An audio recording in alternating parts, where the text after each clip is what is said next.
മാർക്കറ്റിലും ഞങ്ങൾക്ക് പഞ്ചായത്തിന് സ്വന്തമായി പാറക്കടവ് പബ്ലിക് മാർക്കറ്റുണ്ട്. അവിടെയായിട്ടാണ് വിപണനം ഇപ്പോൾ നടത്തിക്കൊണ്ടിരിക്കുന്നത്. എന്നാൽ അത് ഞങ്ങൾ കൂടുതൽ കൃഷിയിലേക്ക് വന്നപ്പോഴും കൂടുതൽ അനുഭവത്തിൻ്റെ ഭാഗമായി ഞങ്ങൾക്ക് മനസ്സിലായിരിക്കുന്നത് ഇത് ഞങ്ങളല്ലാതെ തന്നെ വിപണിയായി വിപണനം ചെയ്യുന്നതാണ് കർഷകർക്ക് ഏറ്റവും ഗുണകരമെന്നാണ്. അതുകൊണ്ട് തന്നെയാണ് ഈ 52 പ്രധാനപ്പെട്ട പച്ചക്കറി കർഷകരെ സംഘടിപ്പിച്ചുകൊണ്ട് സംഘം എന്നുള്ള രൂപത്തിൽ വരികയും അവർക്ക് ആക്മയുടെ പദ്ധതിയിൽ ഉൾപ്പെടുത്തി പരിശീലനം നൽകുകയും തുടർ പരിശീലനം വീണ്ടും ഈ വർഷം ആക്മയുടെ പദ്ധതിയിൽ അവരെ അത് വിപണനം ഒരു വാഹനം തന്നെ എടുത്ത് അല്ല ഞാൻ പറഞ്ഞത് നിങ്ങളുടെ പഞ്ചായത്തിൻ്റെ ജനപിന്തുണയും ജനങ്ങൾക്ക് നിങ്ങളിലുള്ള വിശ്വാസവും എല്ലാം വളരെ പ്രകടമായി ഈ കഴിഞ്ഞ വീഡിയോയിൽ കാണിച്ചിരിക്കുന്നു.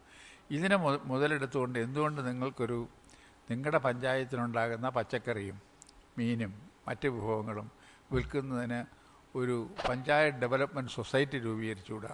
അവരുടെ ആഭിമുഖ്യത്തിൽ ഈ ഒരു വിപണന കേന്ദ്രം സംഘടിപ്പിച്ചുകൂടാ? എന്തുകൊണ്ട് നിങ്ങൾ അങ്ങനെ? അത് തന്നെയാണ് സാർ ഞങ്ങളുടെ അടുത്ത പ്രോജക്റ്റ്.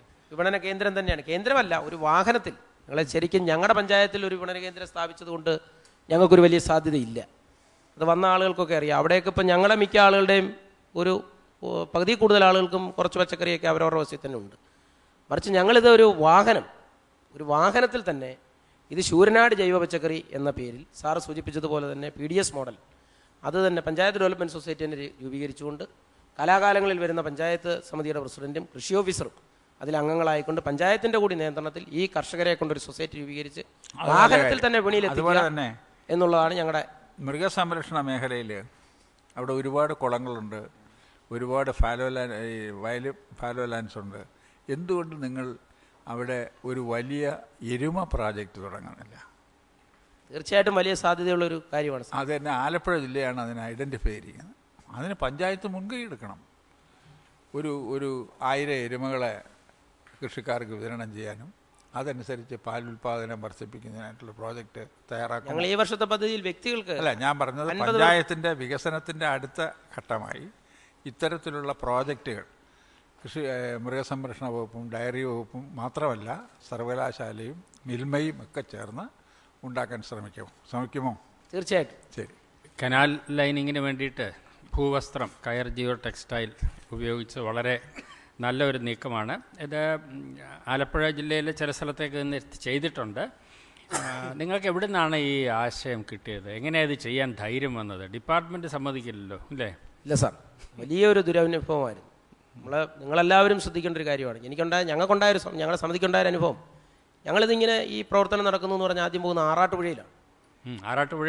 ആറാട്ടുപുഴയിലാണ് ആദ്യം തുടങ്ങിയത്. അപ്പോൾ അവിടെ പോയി ഞങ്ങൾ പഞ്ചായത്ത് സമിതിയിലെ 3-4 അംഗങ്ങളും അവിടെ ഒരു സുഹൃത്തിൻ്റെ വണ്ടിയിൽ അവിടെ ചെന്നു. ഞങ്ങൾ ഇത് കണ്ടു. ഒരു ദിവസം ഫുള്ളായിട്ട് അവിടെ നിന്ന് ഇതെല്ലാം കണ്ടു. വൈകിട്ട് ഈ ഒരു CDS മെമ്പർ ഇത് ചെയ്യിപ്പിക്കുന്ന മേറ്റിൻ്റെ വീട്ടിൽ പോയി. അവർ ഞങ്ങളോട് ഇതിനെക്കുറിച്ച് ഇതിൻ്റെ സാധ്യതകൾ പറഞ്ഞു. ഞങ്ങൾ അവരോട് ചോദിച്ചത് ഇത് ജോലി കൊണ്ടുവന്നാൽ ഇത് ചെയ്താൽ ഈ തൊഴിലാളികൾക്ക് ചെയ്യാൻ കഴിയുമോ എന്നുള്ളത്. അപ്പോൾ അവർ ഞങ്ങളോട് പറഞ്ഞു, ഇതാണ് ഏറ്റവും സുഖമുള്ള ജോലി തൊഴിലാളികൾക്ക്. ഈ റേറ്റും ഈ ഡേറ്റ അവരുണ്ടാക്കിയെടുത്തതാണ് ഡേറ്റയൊക്കെ. അപ്പോൾ അതിനുശേഷം ജനുവരി തന്നെ ഞങ്ങൾ ആദ്യം പഞ്ചായത്ത് കമ്മിറ്റി കൂടി എല്ലാ വാർഡിലെയും 17 വാർഡിലും ഇതിനുവേണ്ടി വർക്കുകൾ എടുത്ത് 67 ലക്ഷം രൂപയുടെ പദ്ധതി തയ്യാറാക്കി ശാസ്താംകോട്ട ബ്ലോക്ക് പഞ്ചായത്തിൽ സമർപ്പിച്ചു. ഞങ്ങളുടെ ബ്ലോക്ക് അവിടെ ഒരു BDO ഉണ്ടായിരുന്നു. അദ്ദേഹം ആദ്യമേ തന്നെ പറഞ്ഞു, ഇതൊന്നും പറ്റത്തില്ലെന്ന് പറഞ്ഞു. NREGSൽ പണം ഉപയോഗിച്ച് സാധനങ്ങൾ വാങ്ങാൻ നിങ്ങൾക്ക് അനുമതി തരാൻ പറ്റത്തില്ല. അപ്പോൾ നമ്മൾ പ്രോജക്റ്റ് ഓഫീസറെ കണ്ടു കൊല്ലത്ത്. അദ്ദേഹവും ഇതേ അനുഭവം തന്നെ പറഞ്ഞു. അപ്പോൾ NREGSൻ്റെ കാതലായ ഇതിൽ തന്നെ 40% മെറ്റീരിയൽ കോസ്റ്റായി ഉപയോഗിക്കാവുന്നു, 60% ലേബറാണെന്നും പറയുകയും പുസ്തകത്തിലെല്ലാം പറയുന്നത് അങ്ങനെയാണ്. അപ്പം കളക്ടർ അന്ന് സ്ഥലത്തില്ലായിരുന്നു ഈ സമയത്ത്. അവസാനം ബ്ലോക്ക് പഞ്ചായത്തിൽ ഒരുപാട് തർക്കമൊക്കെ ഉണ്ടായി. ബ്ലോക്ക് പഞ്ചായത്ത് കമ്മിറ്റി അംഗങ്ങൾ അത് ഏറ്റെടുത്ത് ഈ BDO പിന്നെ ലീവ് എടുത്തങ്ങ് പോയി. അപ്പോൾ അസിസ്റ്റൻറ്റ് BDOയ്ക്ക് ചാർജ് കിട്ടിയപ്പോൾ അദ്ദേഹം അപ്രൂവൽ തന്നു. കൊല്ലത്ത് കൊണ്ടുവന്നപ്പോൾ പ്ലാനിംഗ് ഓഫീസിൽ കൊടുത്തു. പ്ലാനിംഗ് ഓഫീസിൽ നിന്ന് ഇത് ജില്ലാതല ടെക്നിക്കൽ കമ്മിറ്റിക്ക് കൊടുത്തു. ടെക്നിക്കൽ കമ്മിറ്റി വിളിച്ചു കൂട്ടി. പെൻഷനായ 3 എഞ്ചിനീയർമാരുണ്ട്. സർവീസിലിരിക്കുന്ന എക്സിക്യൂട്ടീവ് എഞ്ചിനീയർക്ക് ഇത് എങ്ങനെയെങ്കിലും സാങ്ഷൻ ചെയ്ത് തരണം. പേഴ്സണലി ഞങ്ങൾ അടുപ്പമുണ്ട്. ഞാനും ഞങ്ങളുടെ ഒരു പഞ്ചായത്ത് മെമ്പറും കൂടെ ആ മീറ്റിങ്ങിൽ പങ്കെടുത്തു. ഞങ്ങളെ വിളിച്ചു ടെക്നിക്കൽ കമ്മിറ്റി മീറ്റിംഗ്. ഞങ്ങളോട് കുറേ സംശയമൊക്കെ ചോദിച്ചു. അപ്പോൾ ഒരു റിട്ടയർഡായ എഞ്ചിനീയർ പറയുകയാണ്, ഈ പദ്ധതി വന്നു കഴിഞ്ഞാൽ പിന്നെ മൈനർ ഇറിഗേഷൻകാർ വെറുതെ ഇരുന്നാൽ മതിയല്ലോ. അദ്ദേഹത്തിൻ്റെ മനോഗത അദ്ദേഹം പറഞ്ഞു. വളരെ ശരിയാണ്, വെറുതെ ഇരുന്നാൽ മതിയല്ലോ. അപ്പോൾ ഇത് സാധ്യതയില്ല. ശബരിമലയിൽ പോലും ജിയോ ടെക്സ്റ്റൈൽസ് ഉപയോഗിച്ച് വളരെ കുറഞ്ഞ ചെലവിൽ ആ റോഡ് പേവ് ചെയ്തപ്പോൾ ഡിപ്പാർട്ട്മെൻറ്റ് അത് തുറങ്കം വെച്ചു. അപ്പോൾ ഇത് അവരെല്ലാവരും ഇതിനെതിരാ സാർ. അവസാനം ഇത് പിന്നെ ഗവൺമെൻറ്റിലേക്ക് വിട്ടു. ഗവൺമെൻറ് സെക്രട്ടറി ഗ്രാമവികസന കമ്മീഷണർക്ക് NREGSന്റെ ഡയറക്ടറായിട്ടുള്ള അദ്ദേഹത്തിന് വിട്ടു. അദ്ദേഹം ഡൽഹിയിലായിരുന്നു. അദ്ദേഹം എത്തിയ ദിവസം തന്നെ ചെന്ന് കണ്ടു. എത്തിയ ദിവസം തന്നെ ഉത്തരവ് തന്നു, കൊണ്ടുവന്നു. പ്ലാനിംഗ് ഓഫീസർക്ക് കൊടുത്തിട്ട് ഞങ്ങൾ കൊണ്ടുവന്ന് നേരെ TS പഞ്ചായത്തിൽ തന്നെയാണ് കൊടുക്കുന്നത്. പഞ്ചായത്തിൽ കൊടുത്ത് വർക്കങ്ങ് തുടങ്ങി.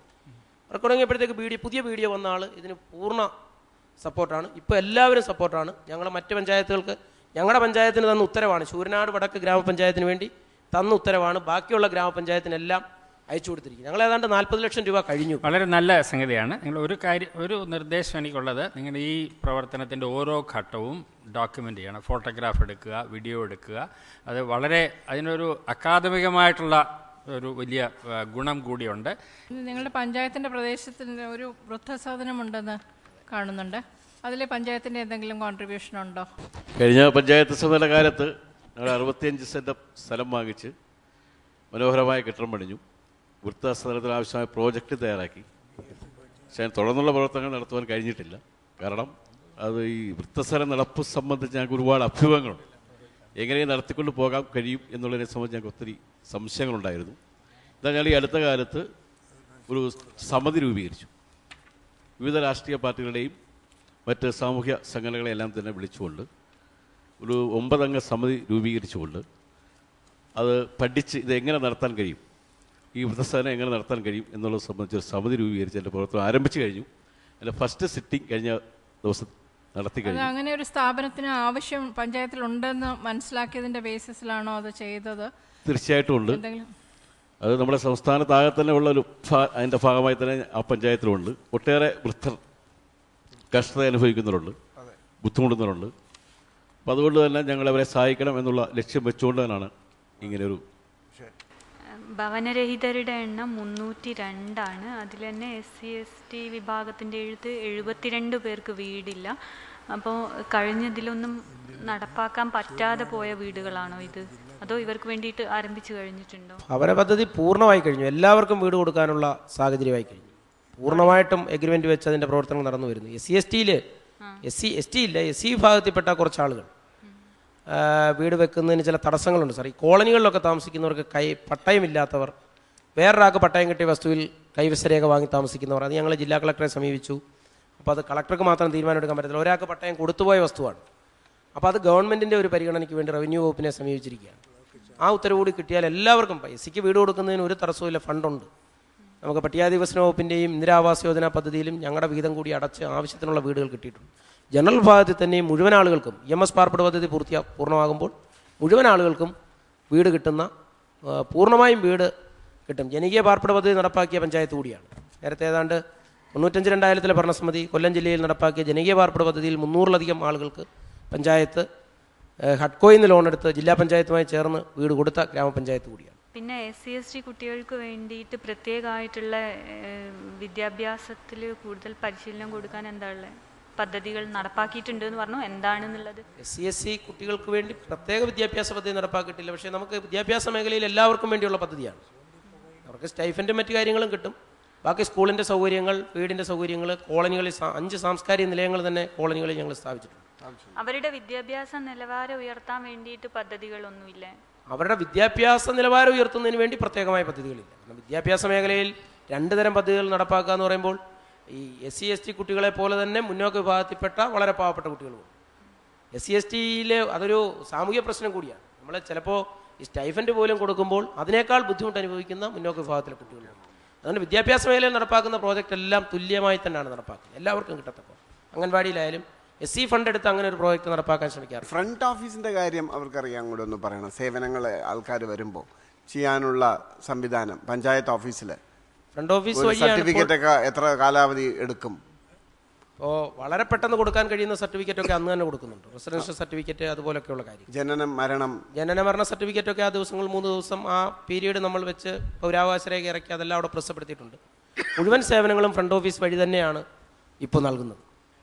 ഫ്രണ്ട് ഓഫീസിൽ അതിനുള്ള എല്ലാ സജ്ജീകരണങ്ങളുമായിട്ടുണ്ട്. ഈ വർഷം ഞങ്ങൾ പ്രോജക്റ്റ് വെച്ചിരിക്കേണ്ട 1 ലക്ഷം രൂപ ഫ്രണ്ട് ഓഫീസ് സജ്ജീകരണത്തിന്, കുടിവെള്ളം, TV, എല്ലാ സൗകര്യങ്ങളോടും കൂടി എത്തുന്ന ഒരാൾ പോലും ബാക്ക് ഓഫീസിലേക്ക് പോകാതെ ഫ്രണ്ട് ഓഫീസിൽ സേവനം കൊടുക്കുന്നതിനുള്ള ഫ്രണ്ട് ഓഫീസ് സംവിധാനത്തെയൊക്കെ എത്രയൊക്കെ പറഞ്ഞാലും പൂർണ്ണമായും അങ്ങോട്ട് ഉൾക്കൊള്ളുവാൻ ഈ സംവിധാനങ്ങൾ പറയുമ്പോൾ തന്നെ ഉദ്യോഗസ്ഥ സമൂഹം പൂർണ്ണമായിട്ടും അങ്ങോട്ട് എത്തിയിട്ടില്ല, എത്തി വരുന്നു.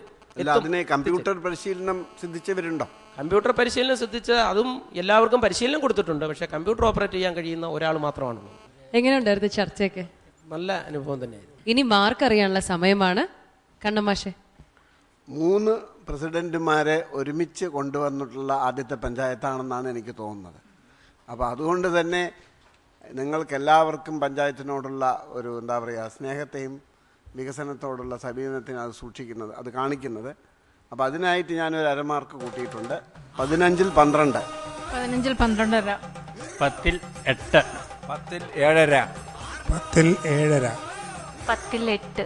ഇനിയുള്ള 20 മാർക്ക് നമ്മുടെ ജൂറി അംഗങ്ങൾ പഞ്ചായത്ത് സന്ദർശിച്ചതിന്റെ അടിസ്ഥാനത്തിലുള്ളതാണ്. ഇതിൽ 10 മാർക്ക് ചെക്ക് ലിസ്റ്റിന്, അതായത് പഞ്ചായത്ത് അവരുടെ പ്രാഥമിക കർത്തവ്യങ്ങൾ എങ്ങനെ നിർവഹിക്കുന്നു എന്നുള്ളതിനും, ബാക്കി 10 മാർക്ക് ഓവറോൾ അസസ്മെന്റിനുമാണ്. ആദ്യം ചെക്ക് ലിസ്റ്റിന്റെ മാർക്ക്. പ്രാഥമിക കർത്തവ്യങ്ങൾക്ക് 10-ൽ 8.5 മാർക്ക്. ഓവറോൾ അസസ്മെന്റിന് 10-ൽ 8 മാർക്ക്. ശൂരനാട് വടക്ക് ഗ്രാമപഞ്ചായത്തിന് 90-ൽ 72 മാർക്കാണ് ലഭിച്ചിരിക്കുന്നത്. എന്തു പറയുന്നു പ്രസിഡന്റ്? സന്തോഷമായി. ശൂരനാട് വടക്കിന്റെ പ്രവർത്തനങ്ങൾ നിങ്ങൾക്കും ഇഷ്ടപ്പെട്ടെങ്കിൽ തീർച്ചയായും ഇവർക്ക് SMS അയക്കുക.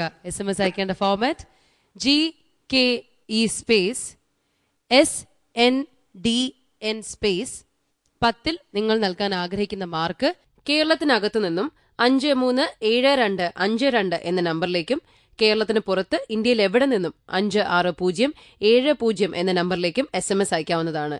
ഈ പഞ്ചായത്തിനെ സപ്പോർട്ട് ചെയ്ത് SMS അയക്കാനുള്ള സമയപരിധി ഇന്ന് രാത്രി 9 മണി മുതൽ നാളെ രാത്രി 9 മണി വരെ മാത്രം. ഗ്രീൻ കേരള എക്സ്പ്രസിൽ പങ്കെടുക്കാനെത്തിയ ഒട്ടുമിക്ക ഗ്രാമപഞ്ചായത്തുകളും തങ്ങൾ മുൻഗണന നൽകുന്നത് ജൈവ രീതിയിലുള്ള കൃഷിക്കാണെന്ന് പറയുകയുണ്ടായി. ഈ അവകാശവാദം എത്രത്തോളം ശാസ്ത്രീയവും വസ്തുതാപരമാണെന്ന കാര്യത്തിൽ നമ്മുടെ വിധികർത്താക്കളുടെ അന്വേഷണവും നടന്നു. അതെന്തൊക്കെയായാലും കാർഷിക മേഖലയിൽ പദ്ധതികൾ ആസൂത്രണം ചെയ്യുന്നവർ ജൈവ രീതിയിലുള്ള കൃഷിയെക്കുറിച്ച് ബോധവാന്മാരാണ് എന്ന കാര്യത്തിൽ സംശയമില്ല. അതുതന്നെ വലിയൊരു കാര്യമാണെന്ന് ഞങ്ങൾ തിരിച്ചറിയുന്നു. ഗ്രീൻ കേരള എക്സ്പ്രസിന്റെ മറ്റൊരു അധ്യായം കൂടി പൂർണ്ണമാവുകയാണ്. നന്ദി, നമസ്കാരം.